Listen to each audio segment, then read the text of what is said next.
तो बेटा हम लोग बात कर रहे थे आयनिक इक्विलिब्रियम की, और आयनिक इक्विलिब्रियम में आज हम लोग बात करने वाले हैं salt hydrolysis, hydrolysis constant and degree of hydrolysis क्या होते हैं।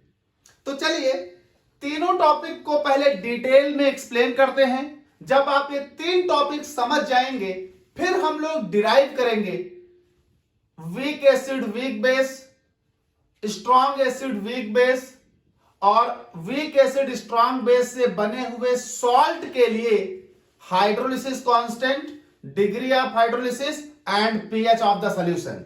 पर उससे पहले कि हम इन सॉल्ट के लिए इन वैल्यूज को डिराइव करें, उससे पहले आप ये टर्म समझ लें, क्योंकि ये बहुत इंपॉर्टेंट टर्म है। ये आप जानते होंगे तो डेरिवेशन आसान हो जाएगा। देखें, पहला वर्ड है सॉल्ट हाइड्रोलिसिस। देखिए सॉल्ट हाइड्रोलिसिस क्या है, तो अगर हम कहें तो कहा गया salt hydrolysis actually reverse process of neutralisation है। तो मैं एक लाइन आपके लिए लिख देता हूं कि it is reverse process of neutralisation. It is reverse process of neutralisation. Salt hydrolysis एक रिवर्स प्रोसेस है न्यूट्रलाइजेशन की। यहां पर होता क्या है, तो कहा गया in this process a salt react with water to return back acid and base. यहां सॉल्ट वाटर से रिएक्शन करता है और एसिड और बेस जनरेट कर देता है। तो the salt react with the water H2O and return back acid and base. तो सॉल्ट ने वाटर से रिएक्शन किया और वाटर से रिएक्शन करने के बाद एसिड और बेस दोबारा जनरेट कर दिया। तो सॉल्ट ने वाटर से रिएक्शन किया और बना दिया एसिड और बेस। ये प्रोसेस कहलाएगी सॉल्ट हाइड्रोलिसिस। अच्छा, न्यूट्रलाइजेशन का उल्टा कैसे, क्योंकि न्यूट्रलाइजेशन में एसिड और बेस रिएक्ट करते थे, सॉल्ट और वाटर बनाते थे। तो यहां से इधर से देखो तो न्यूट्रलाइजेशन दिख रहा है, इधर से देखो तो सॉल्ट हाइड्रोलिसिस दिख रहा है। तो salt hydrolysis is the reverse process of the neutralisation. In this process the salt react with the water to form acid and base. तो this process is called salt hydrolysis. अब यहां पर जो important चीजें हैं वो ये हैं कि हाइड्रोलिसिस कांस्टेंट क्या होता है और डिग्री ऑफ हाइड्रोलिसिस क्या होती है। तो अगर हम यहां पर हाइड्रोलिसिस कांस्टेंट की बात करें तो हाइड्रोलिसिस कांस्टेंट, बेटा हाइड्रोलिसिस कांस्टेंट को हम KH से रिप्रेजेंट करते हैं। क्या होता है हाइड्रोलिसिस कांस्टेंट, तो एक जनरल रिएक्शन लिख लेते हैं। तो कहा गया let us consider a general reaction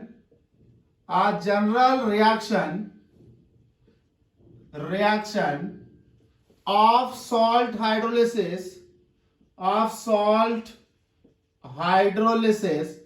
तो एक जनरल रिएक्शन सॉल्ट हाइड्रोलिसिस ले ली। मान लिया एक सॉल्ट है Ba, तो ये आपके पास हो गया सॉल्ट, इसका करा दिया हाइड्रोलिसिस। मेरे पास जनरेट हुआ एक एसिड मान लो Ha और मेरे पास जनरेट हुआ एक बेस मान लो BOH। तो ये हमने रिएक्शन कराई, सॉल्ट ले लिया Ba, वाटर से रिएक्शन करा दी, एक एसिड जनरेट हुआ, एक बेस जनरेट हुआ।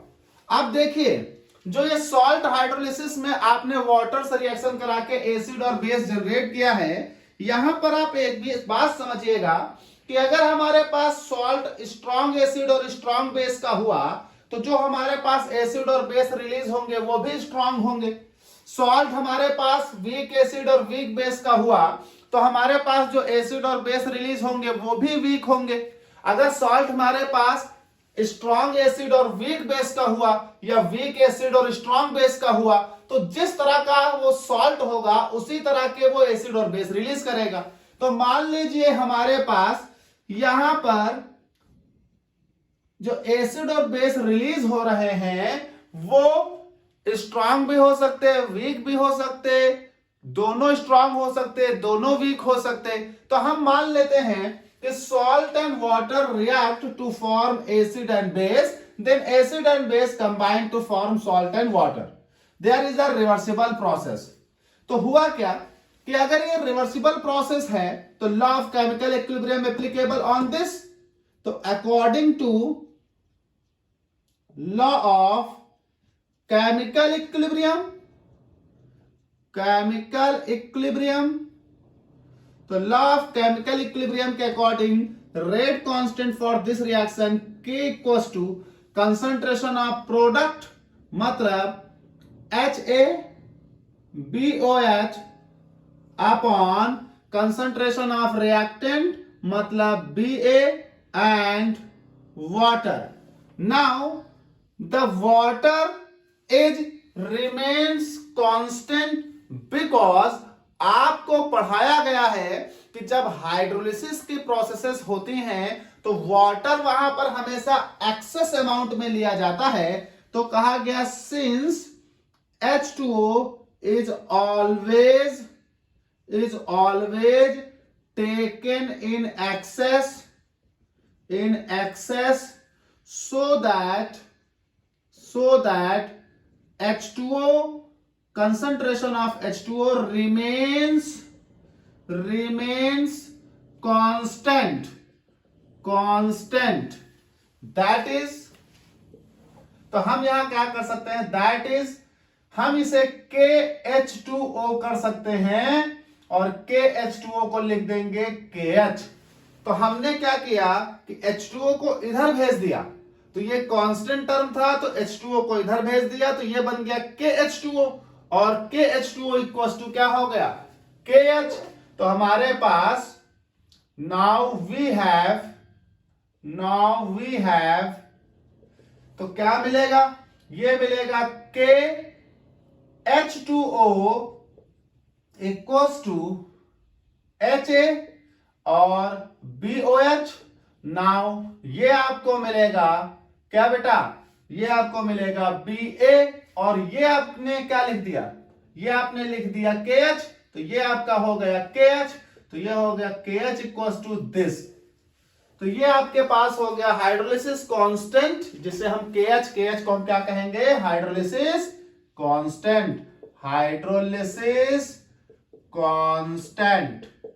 तो ये आपके पास हो गया हाइड्रोलिसिस कांस्टेंट। अगर हम इसे जनरल भाषा में लिखें तो क्या लिखेंगे, KH इक्वल्स टू, ये है एसिड कैसा, अनडिसोसिएटेड, तो ये हो जाएगा अनडिसोसिएटेड एसिड का कंसंट्रेशन, ये हो जाएगा अनडिसोसिएटेड बेस का कंसंट्रेशन और ये हो जाएगा अनडिसोसिएटेड सॉल्ट का कंसंट्रेशन।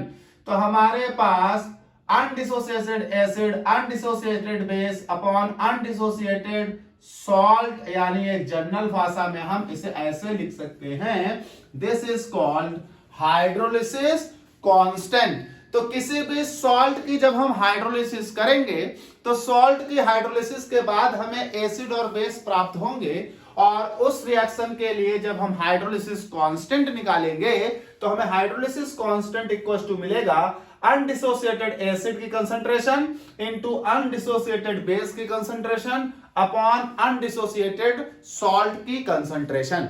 अब देखिए, जो भी सॉल्ट आप वाटर में डालोगे हाइड्रोलाइज करने के लिए वो 100% टूट जाए ऐसा जरूरी नहीं है। सॉल्ट जो है वो जैसे ही वाटर में डाला जाएगा उसका कुछ अमाउंट टूटेगा, कुछ अमाउंट नहीं टूटेगा।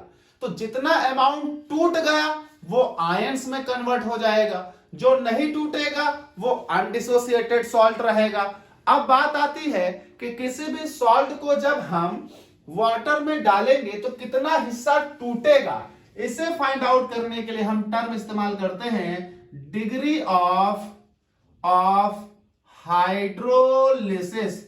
डिग्री ऑफ हाइड्रोलिसिस को रिप्रेजेंट करते हैं H से, और डिग्री ऑफ हाइड्रोलिसिस क्या होता है, तो कहा गया the fraction of salt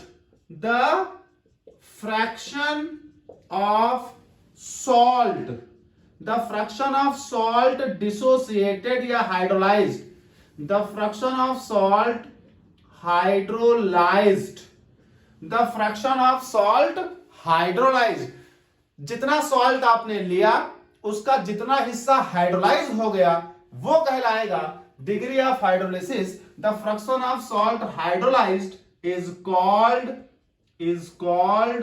degree of hydrolysis. और इसको कैसे लिखा जाएगा, तो कहा गया डिग्री ऑफ हाइड्रोलिसिस को H से रिप्रेजेंट करते हैं। It is given by H equals to number of moles of salt hydrolyzed upon total number of moles of salt taken, total number of moles of salt taken, कितना आपने salt लिया और कितना salt hydrolyse हुआ, इसका जो ratio होगा वो कहलाएगा H, डिग्री ऑफ हाइड्रोलिसिस। तो याद रखिएगा कि किसी भी सॉल्ट हाइड्रोलिसिस के दौरान आपको तीन चीजें डिराइव करने के लिए दिए जाएंगे एग्जाम में। KH डिराइव करना होगा, H डिराइव करना होगा और pH डिराइव करना होगा। अब वो सॉल्ट किसी भी तरह का हो सकता है, वो salt weak acid strong base का हो सकता है, वो salt strong acid weak base का हो सकता है, वो सॉल्ट वीक एसिड और वीक बेस का हो सकता है। तो जिस तरह का भी सॉल्ट आपको एग्जाम में मिलेगा उसके लिए आपको तीन वैल्यू डिराइव करने के लिए वो पूछेगा। वो कहेगा कि derive KH, H and pH for this salt, वो सॉल्ट जिस तरह का भी हो। तो आप समझ लीजिएगा कि KH क्या है, ये H क्या है, ये, और pH आप जानते हैं concentration of H plus ion in the medium.